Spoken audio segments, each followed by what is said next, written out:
Hello दोस्तों, सभी को नमो बुद्धाय, जय भीम। कैसे आप सभी? उम्मीद करती हूँ बहुत अच्छे होंगे। दोस्तों, हम आए हैं होली पे घर और हम जा रहे हैं अपने खेत घूमने। और मेरे साथ एक तो निशा है।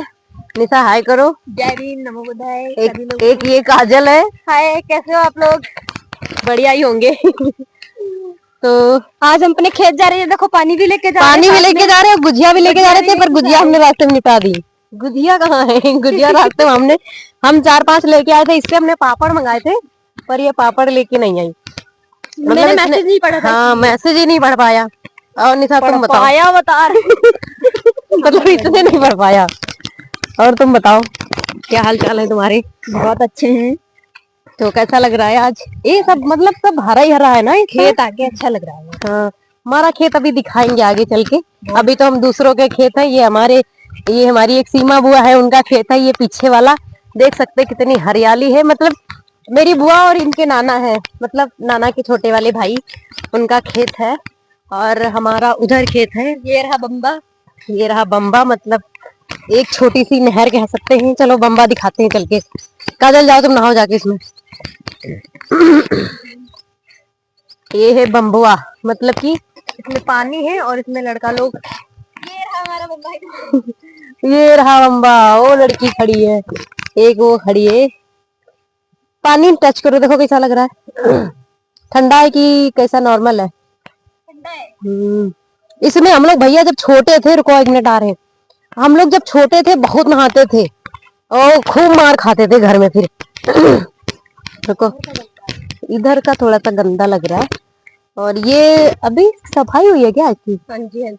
वो देखो वहां पे चले, 1 मिनट वहां पे दिखाते हैं चल के। वहां पे थोड़ा सा ऐसे बंधा टाइप का है और बहुत बढ़िया पानी है। यार दिखा नहीं चल के। वो देखो वहां से मतलब थोड़ा सा पानी रुका हुआ वो जा रहा है। चलो हम वापस आते हैं अपने खेत के लिए। बहुत अच्छा है। इस शहर में तो क्या ही दिखाएं, पता ही नहीं चल पाता है। और इधर ये लोग अपना थोड़ा फोन है भैया, तो फोटो तो खींच रही हैं यहाँ तो। फोन इसमें हम गिर ना जाए यार। देखो कितना अच्छा पानी, नहर। और इसी से हम लोगों के खेत सींचे जाते हैं। और मेरा खेत है वो जो गेहूं दिख रहे हैं, वो है मेरा खेत। ये नीम मेरी ही है। और वो एक क्लस्टर का पेड़ है, मेरा ही है? हरदल माऊ में डीजे बज रहा है। चलो, ये भी रहती है बाहर। ये भी बाहर से मतलब घर आई हुई है घूमने के लिए। चलते चलते मेरे को प्यास लगी, मैं थोड़ा सा पानी पी लेती हूँ। पी लो पानी। पी ही के लिए लाए हैं ना हम पानी। और दोस्तों, ये हमारे गांव में जो है बाबा थे, वो एक्सपायर हो गए थे। उनकी समाधि बनी है। एक बाबा की ये बनी है, एक बाबा की ये बनी है, और उनकी बाबा की वाइफ थी, ऐसे समाधि बनी है। और वो दूर करके हमारे यहाँ पे वो देखिए, वो मंदिर है। वो मंदिर है, जो मंदिर है वो मंदिर का नाम है कारे देव बाबा। वहां पे मतलब जो हमारे गांव की जो दिवाई होती है वो लगती है वहां पे। और मेला भी लगता है गर्मी में। अभी अप्रैल अप्रैल अप्रैल में लगता है। 9 मई को लगेगा। अच्छा, मई में लगेगा। हाँ, शायद मई में लगेगा। और तो चलो हम अपने खेत चलते हैं। यही वाली चलो रास्ता, नहीं तो आगे से चलो। आगे चलो, आगे से। हमारा गांव, हमारे गांव की खूबसूरती। जो मतलब गांव में सुकून है भैया, वो शहर में कतई नहीं मिल सकती। देख सकते हैं आप लोग मेरे चारों ओर कितनी हरियाली है, कितनी हरियाली है। और अभी हम अपने खेत गए नहीं है, क्योंकि हम अभी रोड पे टहल रहे हैं। वो दोनों उधर खड़ी हैं छाव में। और वो हमारा खेत रहा, वो रहा खेत हमारा। मम्मी वहां पे है, तो अभी हम जाएंगे वहां पे। मम्मी घास लेने आई है भैंस के लिए, क्योंकि हमारे भैंस है और वो दूध भी देती है, तो उसके लिए घास जरूरी है। हरी हरी घास। फिर उसको मशीन से काट के और उसको घास खिलाते हैं भैंस को, तभी वो दूध बढ़िया देती है। तो अभी हम आगे और आ चुके हैं। ये किसी के वो सरसों खड़े हैं। बहुत अच्छे सरसों है, अभी पके नहीं है, कच्चे से हैं।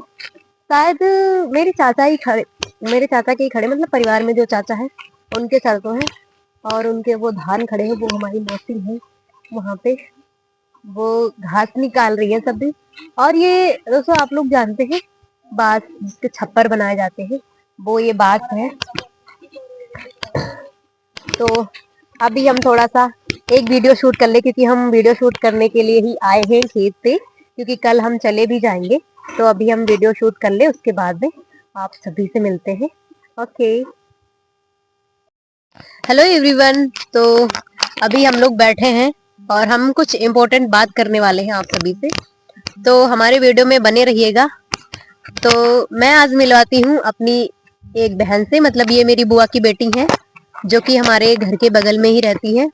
बहुत अच्छे, मतलब हमारी जो बुआ हैं वो बहुत अच्छी हैं, और उनके बच्चे और उनके जो हस्बैंड जी हैं सभी बहुत अच्छे हैं। तो बहन जी अपना नाम बताइए। मेरा नाम काजल है।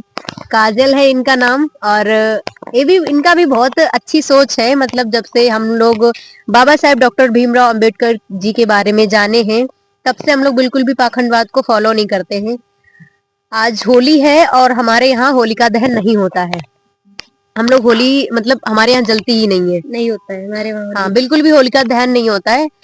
और ऐसे जो है खाना पीना तो बन जाता है घर पे, वो तो हमेशा ही बनता है। तो और इसके अलावा हम लोग कोई पाखंडवाद नहीं मनाते हैं। मतलब हमने तो शायद एक दो बार व्रत रहे भी है, शायद तुमने तो कभी नहीं रहे। मैंने कभी नहीं। हाँ, तो काजल तुम मतलब इस पाखंडवाद से कैसे निकली बाहर? मतलब तुमको बाबा साहब के बारे में कब पता चला? नहीं, मतलब कभी तो तुमको मतलब बाबा साहब के बारे जब में। मैंने कभी वीडियो देखी यूट्यूब पे हाँ। और रील्स वगैरह देखी, सारा कुछ देख के तब मेरे को पता चला कि हाँ पाखंडवाद में, जब संविधान पढ़ा, फिर उसके बाद में आपसे मिली, आपने बातें बताई मेरे को, फिर मेरे को सब समझ आ गया। जब मैं पढ़ने जाने लगी तो आप ही समझ आ गया कि ये पाखंडवाद बिल्कुल गलत है हम लोगों के लिए। हाँ, बिल्कुल गलत है। और जो भैया हम लोग तो, वैसे तो हम लोग एक शूद्र वर्ड में माने जाते हैं, क्योंकि हम लोगों की जाति, वो हम लोग चमार जाति से हैं, और चमार जाति को तो आप सभी जानते हैं कि कितना ज्यादा महत्व मतलब मिलता है। कितना ज्यादा, क्या एक पॉइंट भी लोग नहीं देते हैं। अगर हम लोग पढ़े लिखे ना हो तो बिल्कुल भी समाज को एकदम नीचा तो समझते ही हैं। और आज भी अगर हम कहीं पे अच्छे शिक्षित लोग होते तो वहां पे जातिवाद देखने को नहीं मिलता है। और लेकिन कहीं कहीं मैंने देखा है, कुछ लड़कियां बताती हैं जो उनका स्टाफ होता है, अगर वो हमारी जाति जान जाती हैं तो फिर वो मतलब कि एकदम गलत व्यवहार करने लगती हैं जाति के आधार पे। ऐसा तुम्हारे साथ कभी हुआ भेदभाव? हाँ होता है, काफी लोग करते हैं हमारे साथ ऐसा भेदभाव, पर मैं कभी ऊंच नीच का कभी भेदभाव नहीं करती हूँ कि खून अगर काटोगे तो सेम ही निकलेगा ना। बाबा साहब ने छुआछूत मिटाई है तो हम लोग छुआछूत नहीं कर सकते हैं। बिल्कुल बिल्कुल नहीं कर सकते भाई। यहाँ पे सब इंसान हैं और हम इंसान हैं। हमारी जाति तो हमारी थोड़ी ना अलग होती, हम तो इंसान हैं। और पशु पक्षियों की जाति अलग हो गई हमसे, क्योंकि वो पशु पक्षी हैं, जानवर हैं। हम लोग तो इंसान हैं। हम लोगों को जो ये जो जातियों में बांटा है, वो यहाँ पे जो लोग, कुछ लोग मतलब एकदम उनकी मानसिकता अच्छी नहीं है, जो मनुवादी विचारधारा के हैं, उन लोगों ने हम लोगों को जातियों में बांटा, अलग थलग कर दिया, और इतने सारे भगवान बना दिए। हमारे तो यही समझ में नहीं आता है कि किसकी हम पूजा करें, किनकी हम ना करें, किसने हमें क्या दिया है। फिलहाल तो हमको डॉक्टर बाबा साहेब अंबेडकर जी से जो हक और अधिकार मिले हैं, इतना तो मुझे किसी ने नहीं दिया है। सबसे पहले माँ बाप तो होते ही हैं हमारे जीवन में, जो कि माँ बाप की अहम भूमिका होती है।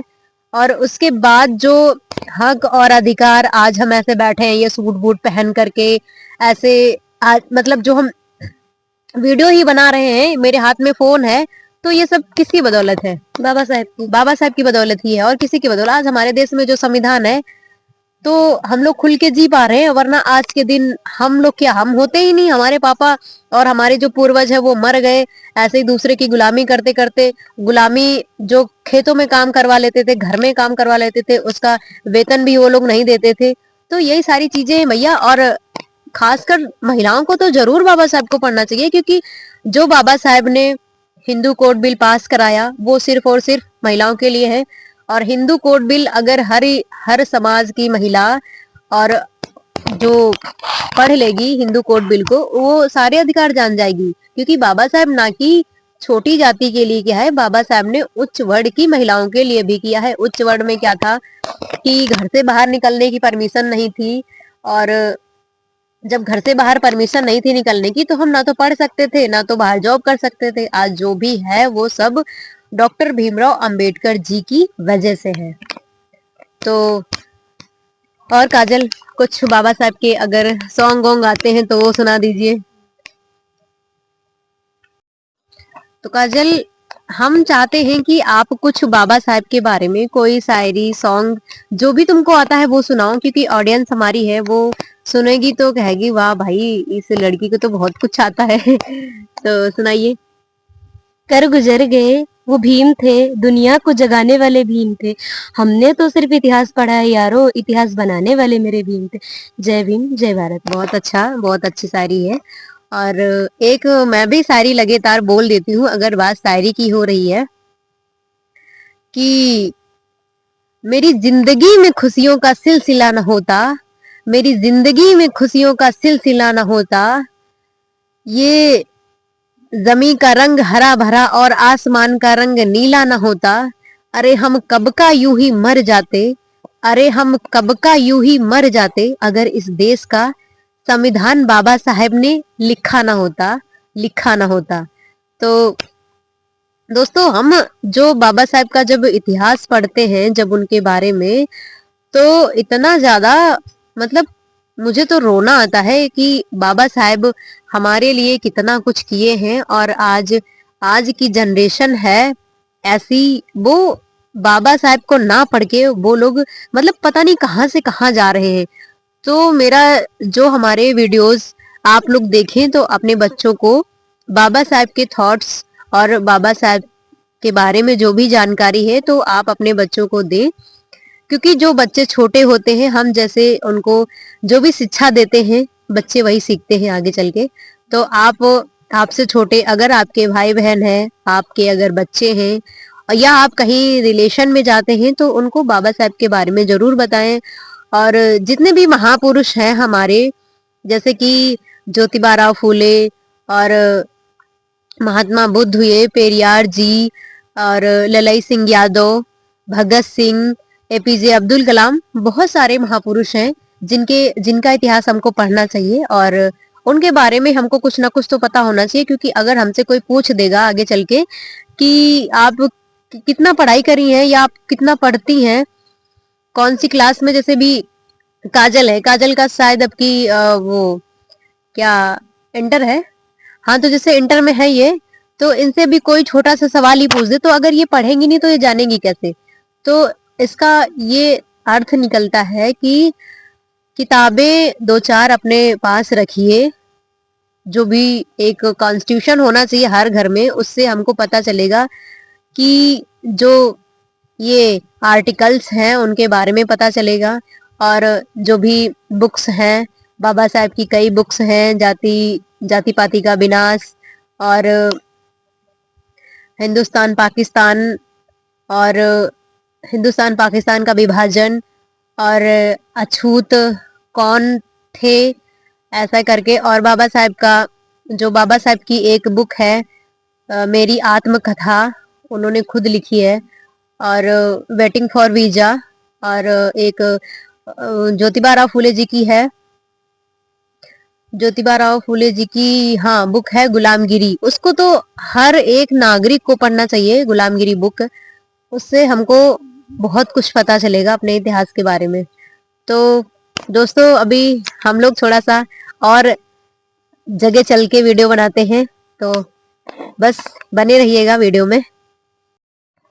तो दोस्तों, हम लोग बहुत घूम लिए हैं और बहुत वीडियो शूट कर लिए हैं। अब हम लोग जा रहे हैं घर अपने। बाकी लोग जा चुके हैं, मेरी जो बहन आई थी वो तो पहले ही चली गई मम्मी के साथ में, और हम काजल अब जा रहे हैं। अच्छा लगा ना घूम के, एकदम माइंड फ्रेश हो गया। और एक दोस्तों जैसे तो छोटा सा और नाला इसमें। और ये हम सीमा के खेत आए हुए हैं, सीमा के, इनकी नाना के खेत। और हम हमारा भी उधर जहाँ पे बाबा रहते वहां तो आप सभी को पता ही है। और हम चल रहे तो बड़ा यार कच्ची रोड है, तो प्रधान जी से गुजारिश है मेरा रोड ये बनवाने का कष्ट करे।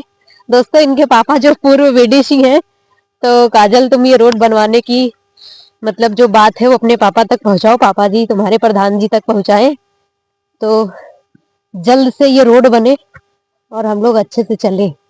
तो दोस्तों, हम अब वीडियो यहीं खत्म कर रहे हैं क्योंकि हम गांव में पहुंच रहे हैं और हमको सभी देख रहे हैं मोबाइल ताने क्या कर रही हैं। तो मिलते हैं अभी